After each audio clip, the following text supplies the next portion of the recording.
আখিরাতের কথা বললেন। রব্বানা আতিনা ফিদ দুনিয়া, এই যে আয়াতটা পড়লাম অনেকেই বুঝতে পারছে, অনেকেই বুঝতে পারে নাই। রব্বানা, হে প্রভু, আতিনা ফিদ দুনিয়া, ফিদ দুনিয়ার কথা বলা হচ্ছে। দুনিয়াটা চাইতেছেন আপনি আল্লাহর কাছে। আল্লাহ দুনিয়াও চাইতে আদেশ করলেন, আখিরাতও চাইতে আদেশ করলেন। কিছু মানুষ দুনিয়া চায়, আখিরাত চায় না, আখিরাত বিশ্বাস করে না। আর কিছু মানুষ দুনিয়াও চায়, আখিরাতও চায়। আল্লাহ তাআলা কিছু মানুষকে আখিরাতও দিবেন, দুনিয়াও দিবেন। আর কিছু মানুষকে আল্লাহ তাআলা দুনিয়া দিবেন, আখিরাত দিবেন না।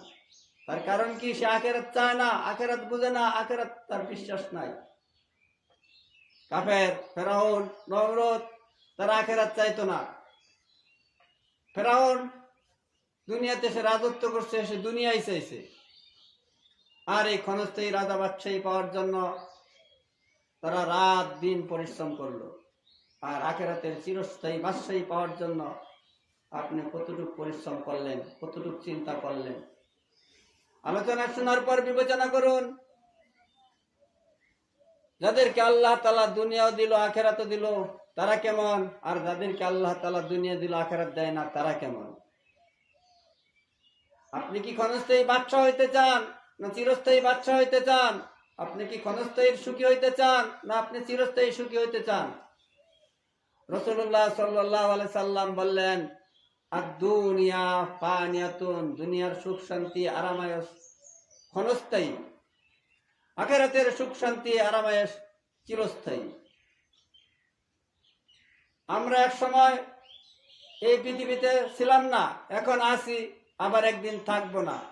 সূরা বাকারার 28 নম্বর আয়াত ইরশাদ করেন, কাইফা তাকফুরুনা বিল্লাহি ওয়া কুনতুম আমওয়াতান ফাহইয়াকুম সুম্মা ইউমিতুকুম সুম্মা ইহয়িকুম সুম্মা ইলাইহি তুরজাউন। কি করিয়া তোমরা আল্লাহ তাআলার নাফরমানি করো? কি করিয়া তোমরা আল্লাহ তাআলাকে অস্বীকার করো? তোমরা তো একদিন মৃত ছিলে, তোমাদের তো একদিন চিহ্নই ছিল না। তোমরা তো একদিন মৃত ছিলে, তোমার তো একদিন চিহ্নই ছিল না। তোমার বাবা দুনিয়াতে আসার আগে তুমি কোথায় ছিলে? তোমার দাদা দুনিয়াতে আসার আগে তুমি কোথায় ছিলে? তারপরে তোমার দাদা আসলো, তোমার বাবা আসলো, তারপরে তুমি আসলা। তুমি আসার আগে কোথায় ছিলে? তুমি মৃত ছিলে। তোমাকে আল্লাহ তাআলা জীবন দিয়েছে, তোমাকে আল্লাহ তাআলা জ্ঞান বুদ্ধি দিয়েছে, তোমাকে আল্লাহ তাআলা সুস্থতা দিয়েছে। সুস্থতা বড় একটা নিয়ামত। আমরা নিয়ামতের শুকরিয়া আদায় করতে জানি না।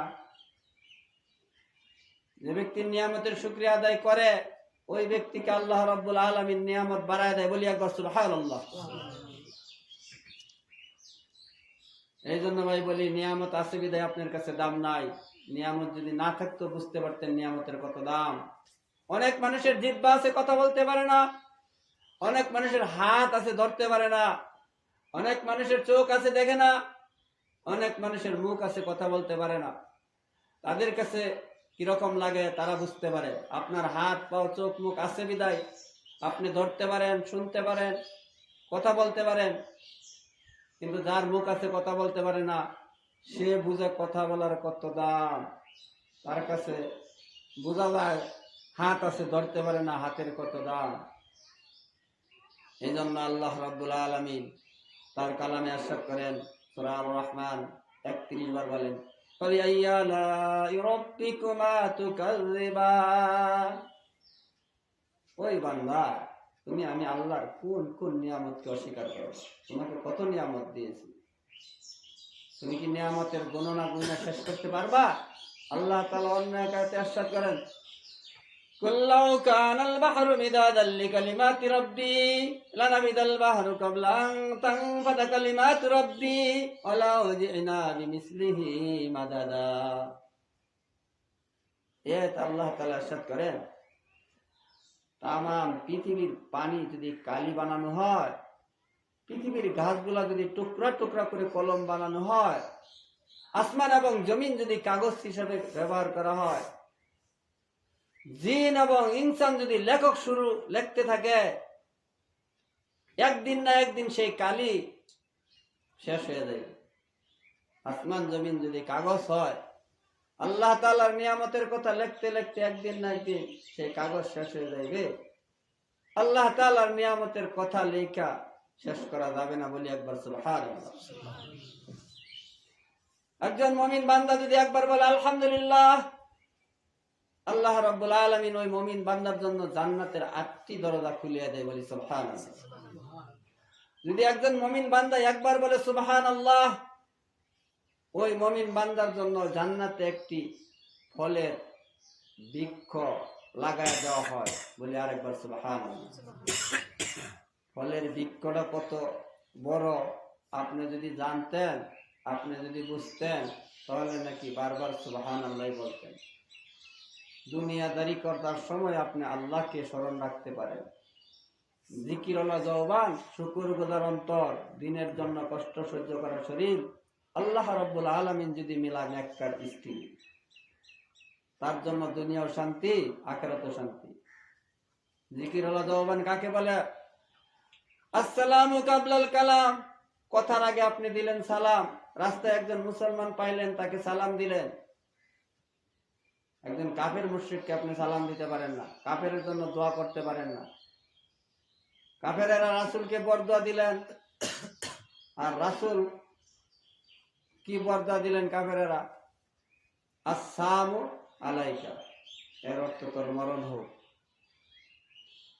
তাহলে দেখেন আপনি আমি সালাম দেই কিরকম, যে সালামের ভিতরে শান্তি, এই সালামের ভিতরে আবার মুসিবত, মরণ। যদি আপনি সালাম দিতে পারেন আসসালামু আলাইকুম ওয়া রাহমাতুল্লাহ, এই সালাম উভয়ের পক্ষে আল্লাহ তাআলার রহমত, শান্তি। আর আপনি সালাম দিতেও জানেন না, সালাম নিতেও জানেন না, এটা নেওয়ার জন্য দেওয়ার জন্য শিক্ষাও করেন না। দুনিয়াদারি শিকার জন্য পেরেশান। দুনিয়া কিভাবে সুন্দর করতে পারেন, দুনিয়ার বোঝাইছে, আপনার আখিরাতের বুঝ আসে নাই। সাহাবীদের আখিরাতের বুঝাইছে, আপনার দুনিয়ার বুঝাইছে। সাহাবীরাও দুনিয়া করতেন টুকটাক, আখিরাত করতেন ঠিকঠাক। আমরা আখিরাত করি টুকটাক, দুনিয়া করি ঠিকঠাক। সাহাবীরা দুনিয়া করতেন নামাজের ফাঁকে ফাঁকে, আমরা দুনিয়া করি দুনিয়ার ফাঁকে ফাঁকে নামাজ পড়ি। সূরা জুমার 1 আয়াতে ইরশাদ করেছেন, আয়াত নম্বর 9, আল্লাহ তাআলা কি কয়? ইয়া আইয়ুহাল্লাযীনা আমানু ইযা নুদিয়া মিন ইয়াউমিল জুমআতি ফাসআউ ইলা যিকরিল্লাহ ওয়া যারুল বাই যালিকুম খায়রুল লাকুম ইন কুনতুম তা'লামুন। ক্রয় বিক্রয় বন্ধ করো, লেনা দেনা ব্যবসা বাণিজ্য বন্ধ করো, করা যাবে না হারাম। এটা হারাম ঘোষণা দিলেন, করা যাবে না। পরবর্তীতে 10 নম্বর আয়াতে আল্লাহ তাআলা কি সুযোগ করে দিলেন?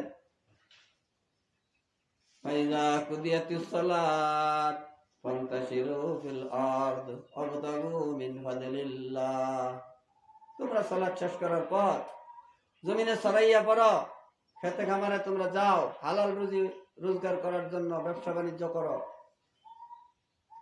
তাহলে লক্ষ্য করুন, আল্লাহ রাব্বুল আলামিন আপনার জন্য সহজ করে দিলেন।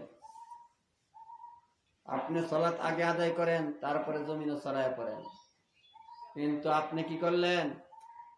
জমিনকে মহব্বত করলেন, দুনিয়াকে মহব্বত করলেন, আখিরাত আপনি চিনলেন না, আখিরাতকে মহব্বত করলেন না।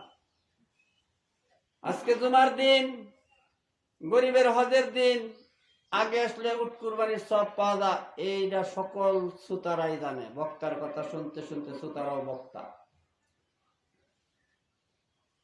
যে সর্বপ্রথম মসজিদে প্রবেশ করে, তার আমলনামায় যে একটা উট কুরবানির সব দেয়, সকল মুসল্লিরাই জানে। কিন্তু আজকে দেখা যায়, জানার পরে আখিরাতের চিরস্থায়ী পুরস্কার নেওয়ার জন্য আজকে জুমার দিন কয়জন আগে আসার নিয়ত করছে? রাসূলুল্লাহ সাল্লাল্লাহু আলাইহি সাল্লাম জুমার দিনের জন্য বৃহস্পতিবার দিন প্রস্তুতি নিতেন, হাত পায়ের নখ কাটতেন, মুখ খাটো করতেন। জুমার দিনের জন্য বৃহস্পতিবার দিন থেকে প্রস্তুতি নিতেন।